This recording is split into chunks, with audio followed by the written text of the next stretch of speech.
iniciar o hino 502, Vaso Novo, peço à igreja que fique de pé e cante, louve ao nosso Deus.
Vamos ficar de joelhos e vamos fazer uma oração.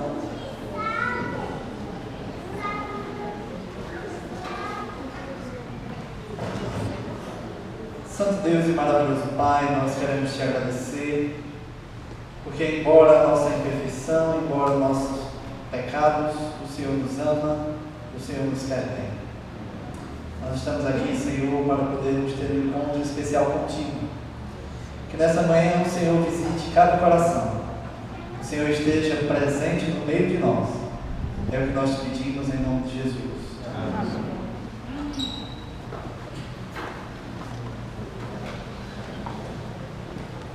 Alguns personagens na Bíblia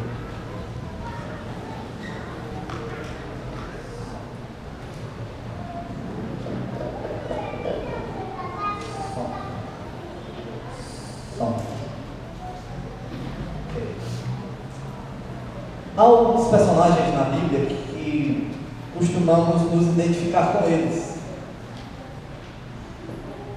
Agora, na maioria das vezes, nós nos identificamos com aqueles personagens que são considerados, de certa forma, como heróis na Bíblia. Alguns dizem assim: eu pareço muito Paulo.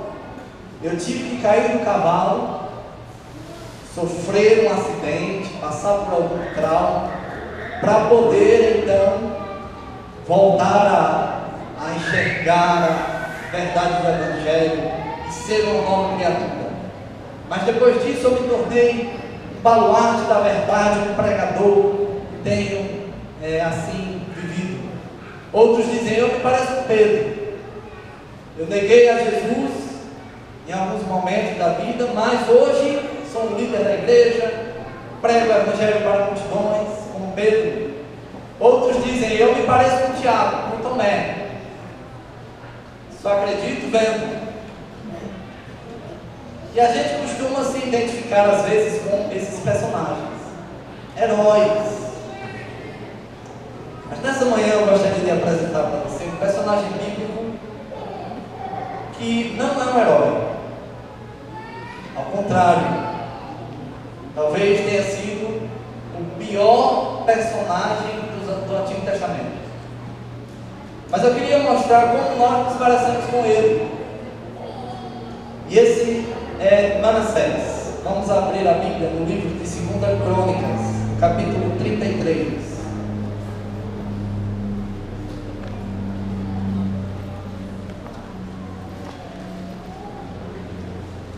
Segunda Crônicas,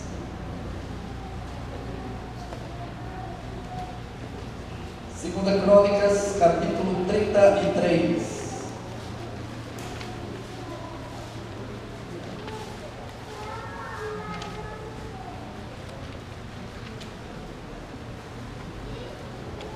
Amém? Todos acharam? Segunda Crônicas, capítulo 33, a partir do versículo 1, diz o seguinte: Tinha Manassés 12 anos de idade quando começou a reinar, e 55 anos reinou em Jerusalém. Fez o que era mal perante o Senhor, segundo as abominações dos gentios, que o Senhor expulsara de suas possessões, de diante dos filhos de Israel.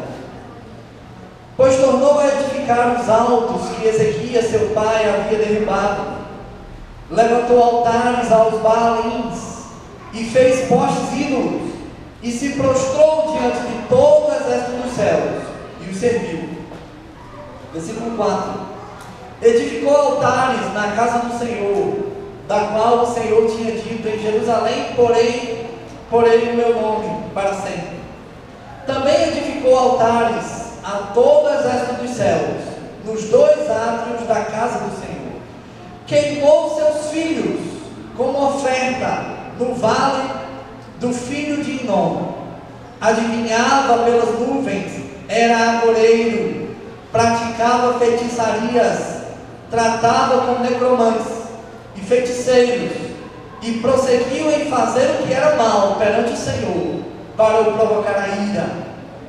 Versículo 7: Também pôs a imagem de escultura do ídolo que tinha feito na casa de Deus, de que Deus dissera a Davi e a Salomão seu filho: nesta casa e em Jerusalém, que escolhi de todas as tribos de Israel, porei o meu nome para sempre. E não removerei mais o pé de Israel da terra que destinei a seus pais, contanto que tenham cuidado de fazer tudo o que lhes tenha mandado. Toda a lei, os estatutos e os juízos, todos por intermédio de Moisés. Versículo 9: Manassés fez errar a Judá e os moradores de Jerusalém, de maneira que fizeram pior do que as nações que o Senhor tinha destruído de diante dos filhos de Israel. Essa é a história de um personagem bem conhecido, não pelos seus atos heróicos, mas por ter sido um péssimo rei. E nós nos parecemos muito com ele. Nos parecemos com Manassés. Nascemos para ser rei, como Manassés nasceu para ser um rei.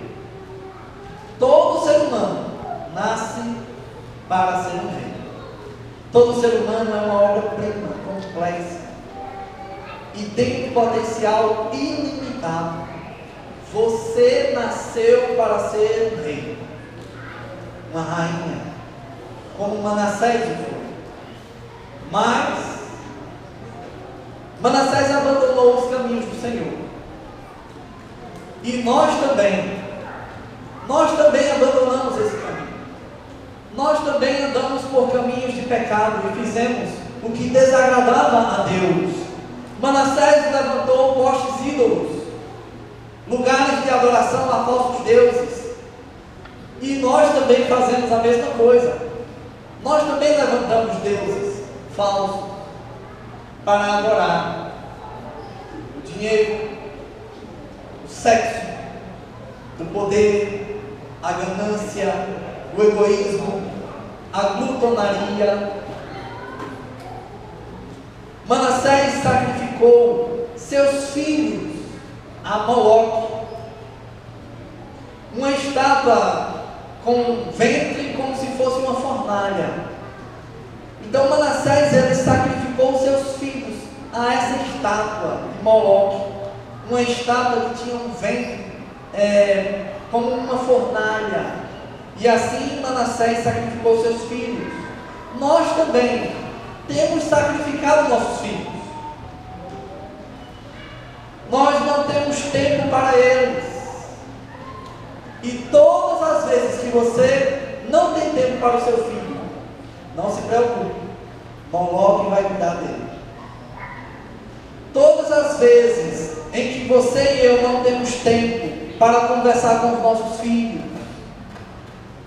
nós também estamos entregando eles a Moloque.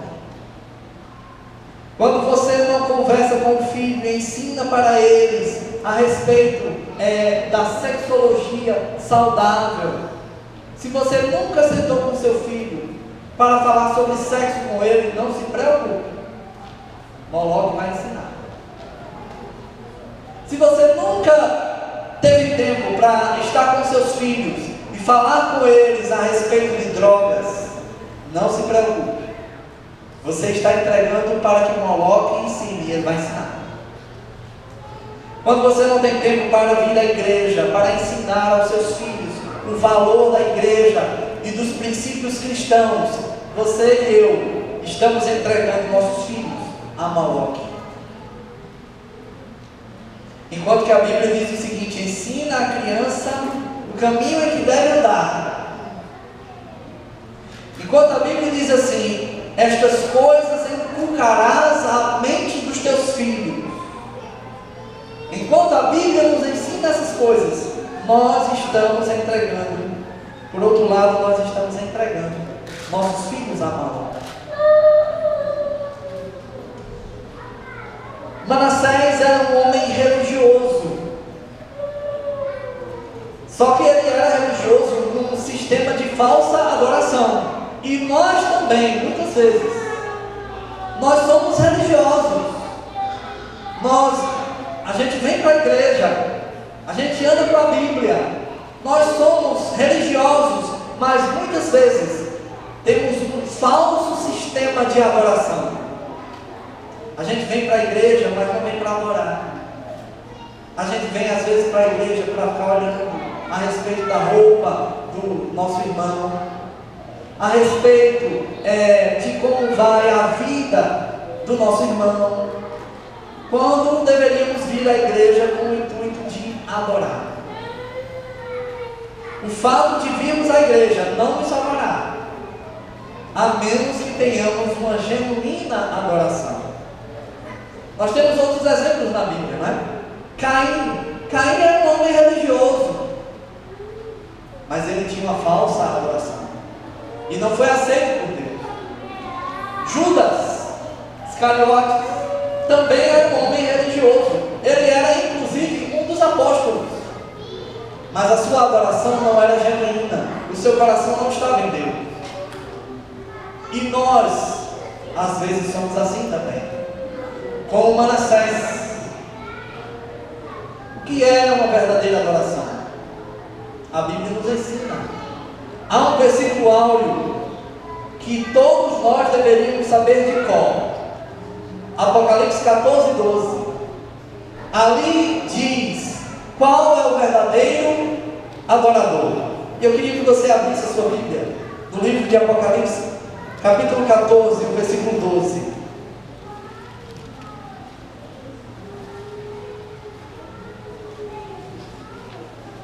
Apocalipse 14, versículo 12. Diz o seguinte: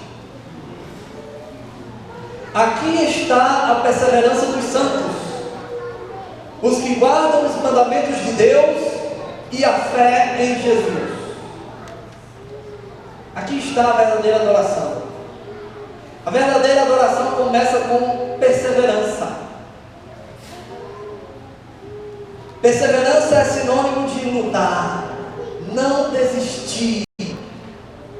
Deus não nos chama para uma vida tranquila, mas para morrer numa guerra. Esse é o chamado de Deus para cada um de nós.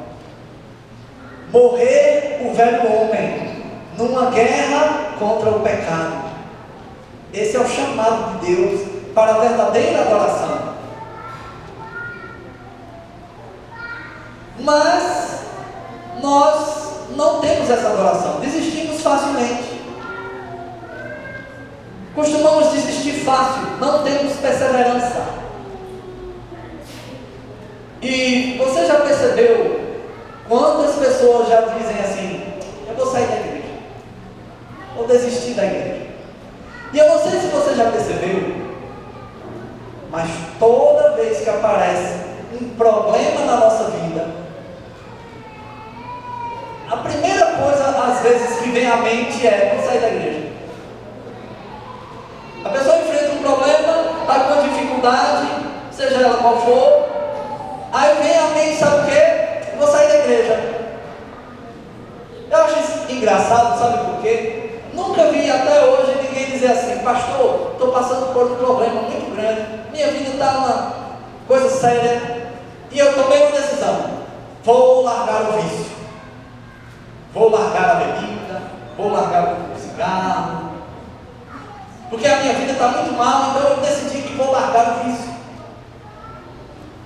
Nunca ouvi ninguém dizer isso, mas já ouvi muitos dizerem assim: pastor, minha vida está uma bagunça, minha vida está com nada, e eu tomei uma decisão, vou sair da igreja.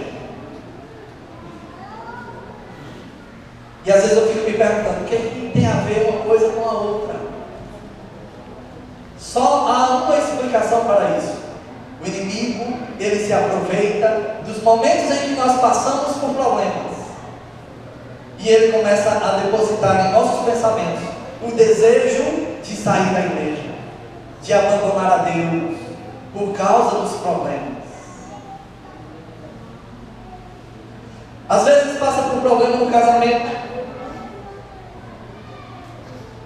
e aí já pensa logo em desistir.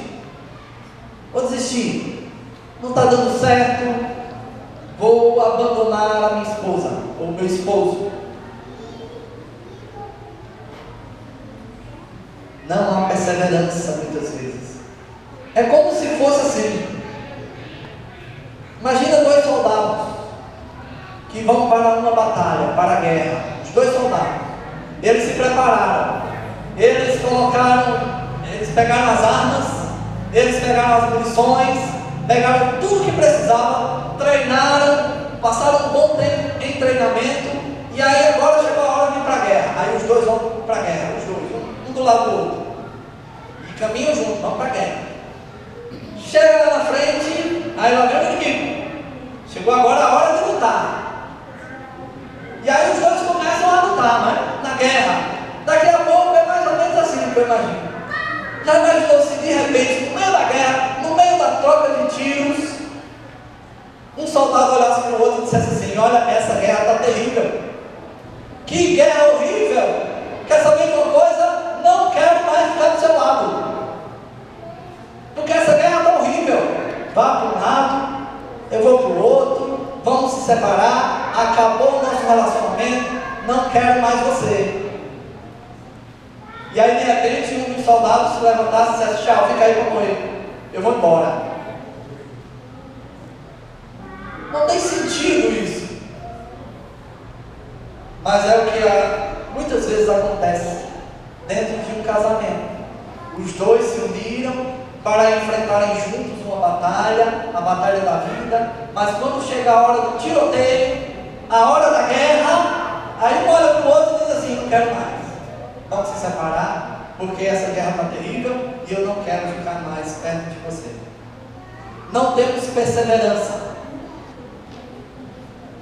desistimos facilmente da igreja, facilmente dos relacionamentos, e desistimos facilmente dos nossos sonhos.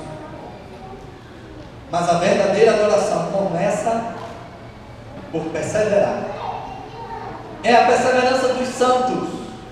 E a palavra santo significa separado do pecado. É uma luta contra o pecado. É uma luta particular, uma guerra contra aquilo que desagrada a Deus. Deus nos chama para essa batalha. Deus nos chama para lutar contra o pecado. E quem não luta contra o pecado não entra no céu. Enquanto estamos lutando, nós temos a graça de Deus ao nosso lado. E se cairmos, mas se levantarmos, então a graça de Deus nos sustenta. Enquanto perseverarmos na luta, na perseverança dos santos, a graça de Deus nos alcançará. Seja quantas vezes nós cairmos, mas no momento em que nós paramos de lutar, lutar, de perseverar, então, para nós é o fim. É como se estivéssemos cometendo um pecado imperdoável, porque nós não queremos mais lutar, nos entregamos ao pecado, nos conformamos com ele. Então, é o pecado imperdoável. Não há perdão porque você não quer o perdão. Parou de lutar. A perseverança dos santos é uma luta diária, constante, contra o próprio eu, contra o pecado. E nessa luta, a perseverança dos santos, ela possui a fé em Jesus. E fé é a certeza das coisas que não se veem. É a convicção de coisas que se esperam. Fé é viver o futuro como se já fosse hoje. Isso é fé. Fé é quando você está com um problema, mas você já vive hoje como se o problema já fosse resolvido.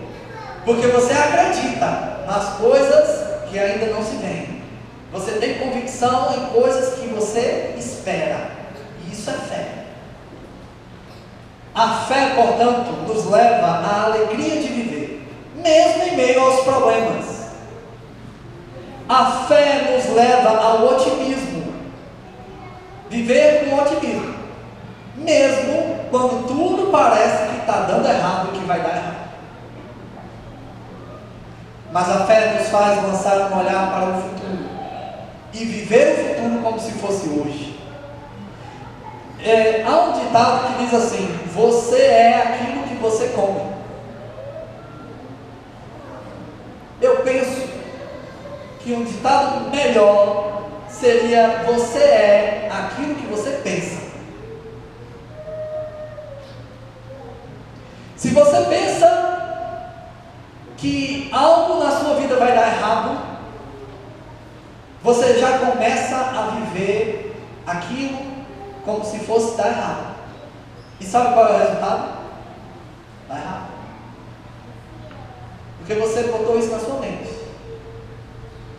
Agora, se você começa a pensar que vai dar certo, então você começa a viver como se fosse dar certo. E sabe qual é o resultado? Dá certo. Você vai agir da forma como você pensa.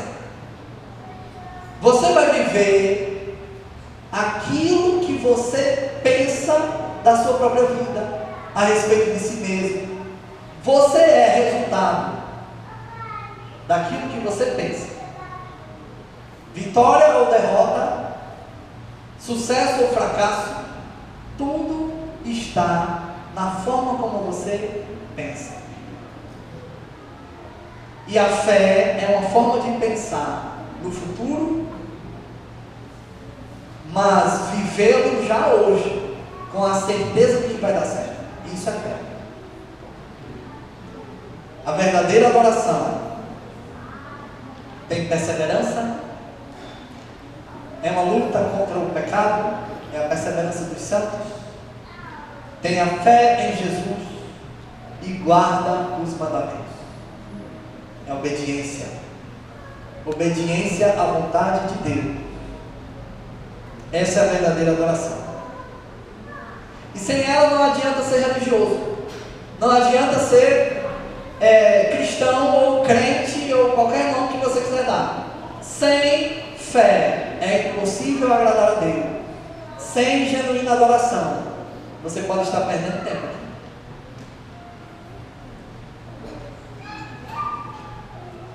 Manassés se parece muito conosco, ou nós nos parecemos com ele.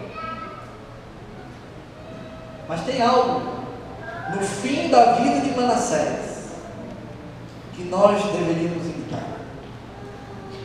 No fim da história, aquele rei tão tremendamente mau, ímpio, aquele rei, ele foi capturado, ele foi levado escravo, ele foi acorrentado pelo nariz.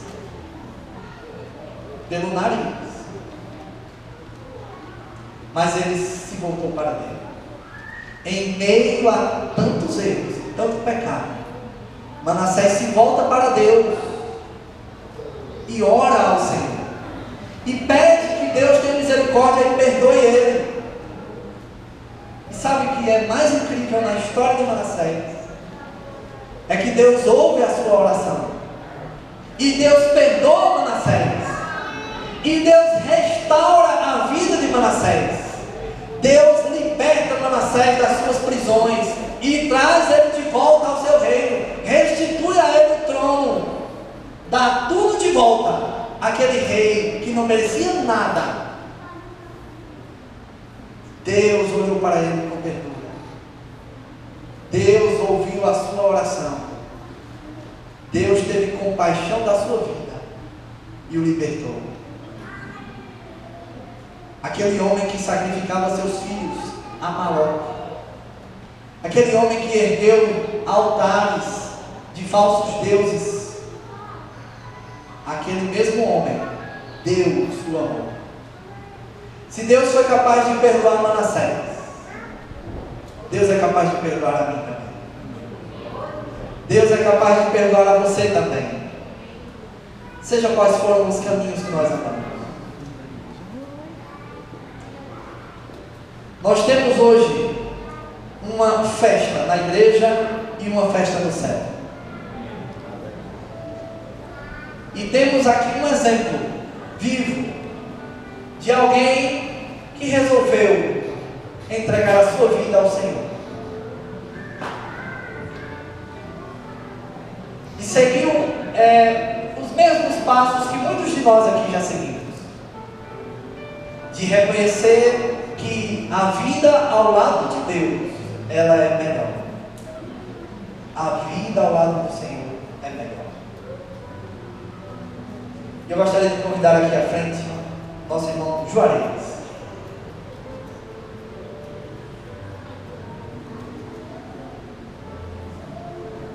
O Juarez, nós estivemos estudando a Bíblia durante um bom tempo. E a Bíblia tem nos mostrado e nos levado por caminhos maravilhosos. E nessa manhã de sábado, o Juarez vem aqui entregar o seu coração ao Senhor. Eu gostaria de fazer agora a profissão de fé. Irei fazer 3 perguntas ao Juarez.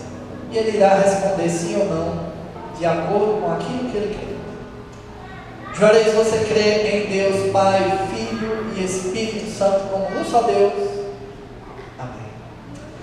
Você crê que Jesus na cruz do Calvário derramou o seu sangue para perdoar todos os nossos pecados, todos eles? Amém. E você crê que a semelhança de Jesus que foi batizado, é o seu desejo também ser batizado hoje em nome do Pai, do Filho e do Espírito Santo? Amém. Louvado seja o nome do Senhor. Nós iremos nos arrumar para o batismo, essa cerimônia tão especial, a entrega do coração ao Senhor. Vamos nos preparar? Deus nos abençoe.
ouvido.